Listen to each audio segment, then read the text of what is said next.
भक्तों, ओम नमः शिवाय, श्री शिवाय नमस्तुभ्यम, जय श्री महाकाल। जी हाँ भक्तों, क्या आप कभी घर में कोई ऐसा व्यक्ति है जिसका विवाह नहीं हो पा रहा? आप लोग बहुत ज़्यादा परेशान हैं उसके विवाह के लिए कि आखिरकार हमारे घर का जो व्यक्ति है इसका विवाह क्यों नहीं हो पा रहा।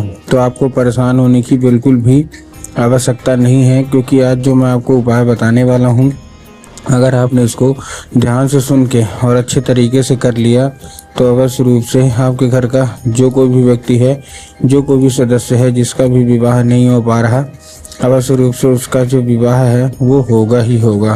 क्या करना है, कैसे करना है, पूरा का पूरा मैं बताने वाला हूँ और अच्छे तरीके से आपको समझाने वाला हूँ। तो बस उपाय ध्यान से सुन के अच्छे से करिएगा ज़रूर। देखिए, आपको भी पता है कि पूज गुरुदेव की जो कथा होती है उसमें लाखों की भीड़ आती है। कैसे भीड़ आती है? लाखों की भीड़ आती है। और जब गुरुदेव की कथा में लाखों की भीड़ आती है तो वहाँ ज़्यादातर जो भक्त होते हैं वो क्या करते हैं, पत्र के द्वारा अपनी इच्छा और पत्र के द्वारा अपनी मनोकामना जो होती है वो गुरुदेव तक पहुँचाते हैं। तो अभी गुरुदेव की कथा चल रही थी, आज से 4 से 5 महीना पहले की बात है।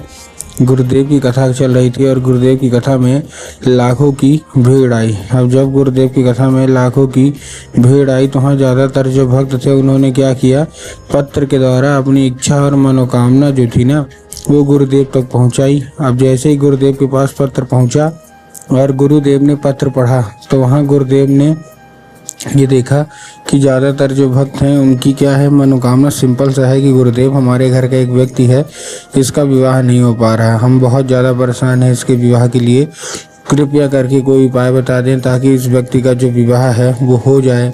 हमने क्या कुछ नहीं किया, हमने बहुत ज़्यादा पंडितों को दिखाया, बहुत ज़्यादा हमने इसकी कुंडली मिलवाई, हर एक चीज़ कर लिया, लेकिन फिर भी इनका जो विवाह है ना वो नहीं हो पा रहा, कृपया करके कोई उपाय बता दें। अब जैसे ही गुरुदेव ने ये देखा तभी गुरुदेव ने 2 से 3 उपाय बताए और कहा केवल और केवल ये उपाय कर लेना, तुम्हारे घर का जो कोई भी व्यक्ति है, जो कोई भी सदस्य है जिसका भी विवाह नहीं हो पा रहा, अवश्य रूप से उसका जो विवाह है वो होगा ही होगा। अब जैसे ही गुरुदेव ने उपाय बताया तो लोगों ने जा जाके इस उपाय को घर में करना शुरू कर दिया। अब जैसे ही लोगों ने जा जाके इस उपाय को घर में करना शुरू कर दिया, वही लोग गुरुदेव की कथा में मात्र 1 से 1.5 महीने के बाद वापस आए। अब जब वही लोग गुरुदेव की कथा में वापस आए तो उन्होंने क्या किया, फिर से एक बार गुरुदेव को पत्र लिखा, लेकिन ये वाला जो पत्र था ये गुरुदेव को धन्यवाद के रूप में पत्र था कि गुरुदेव धन्य हो आपका, आपके द्वारा बताया गया उपाय हमने कर लिया है, हमारी सारी इच्छा सारी मनोकामना जो है वो पूरी हो गई है, आपका कोटि कोटि धन्यवाद। तो देखिए, जो लोग भी मेरी आवाज़ अभी सुन रहे हैं ना, अगर आपको भी जानना है कि आखिर ऐसा कौन सा उपाय है जिसको करने मात्र से इच्छा मनोकामना जो है वो पूरी हो जाती है, तो चलिए हम बताते हैं आपको आज की इस वीडियो के माध्यम से कि आपको करना क्या है। तो बस उपाय ध्यान से सुन के अच्छे से करिएगा ज़रूर। देखिए, जो हमारा पहला उपाय है, इस उपाय में आपको 3 काली मिर्च लेना है और साथ में आपको लेना है 1 धतूरा। तो आपको क्या करना है, 3 काली मिर्च साथ में 1 धतूरा ले लिए। अब धतूरा लेने के बाद आपको करना क्या है, जैसे आपने धतूरा लिया, धतूरा लेने के बाद अपने वही व्यक्ति को जिसका भी विवाह नहीं हो रहा, उसी व्यक्ति के हाथ में देना है और उसको भेज देना है कहाँ, सीधा सीधा शिव मंदिर। अब जैसे ही आप शिव मंदिर भेजेंगे, शिव मंदिर भेजने के बाद उसको क्या करना है, जैसे शिव मंदिर जाए, शिव मंदिर भेजने के बाद उसको बोलिएगा कि दक्षिण दिशा में खड़ा हो जाए और उत्तर की ओर अपना चेहरा कर ले। अब देखिए, दक्षिण और उत्तर में भी ना बहुत सारे लोग कंफ्यूज होते हैं कि दक्षिण क्या है उत्तर क्या है, हमको थोड़ा साफ साफ बताओ। तब गुरुदेव ने साफ साफ बताया है कि आप जिस भी शिव मंदिर जा रहे हैं उस शिव मंदिर का जिधर साइड जलाधारी होगा, आपको अपना चेहरा उधर साइड करके खड़े हो जाना है। ठीक, खड़े हो गए।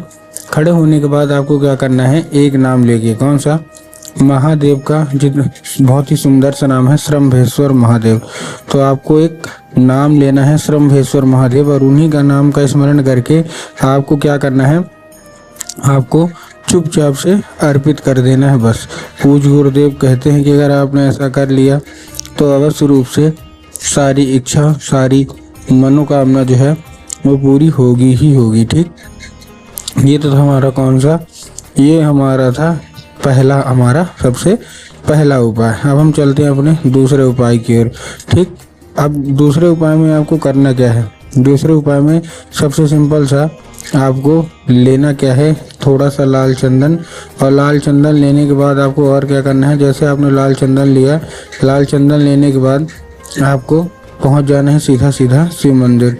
अब जैसे आप शिव मंदिर पहुंचे, शिव मंदिर पहुंचने के बाद आपको करना क्या है, शिव मंदिर जैसे ही पहुंचे, शिव मंदिर पहुंचने के बाद आपको माता शोक सुंदरी वाली जगह में अर्पित करना है। माता शोक सुंदरी की जगह कहाँ होती है, जलाधारी के बिल्कुल बीचों बीच। तो आपको करना क्या है, जलाधारी के बिल्कुल बीचों बीच आपको क्या कर देना है, अर्पित कर देना है बस। अब जैसे ही आप अर्पित करेंगे, अर्पित करने के बाद माता से उसको औषधि के रूप में मांगिएगा कि माता कृपया करके हमको इसको औषधि के रूप में प्रदान करिए। अब क्या होगा, अब ये औषधि का रूप ले लेगा। ठीक, औषधि का रूप ले लिया।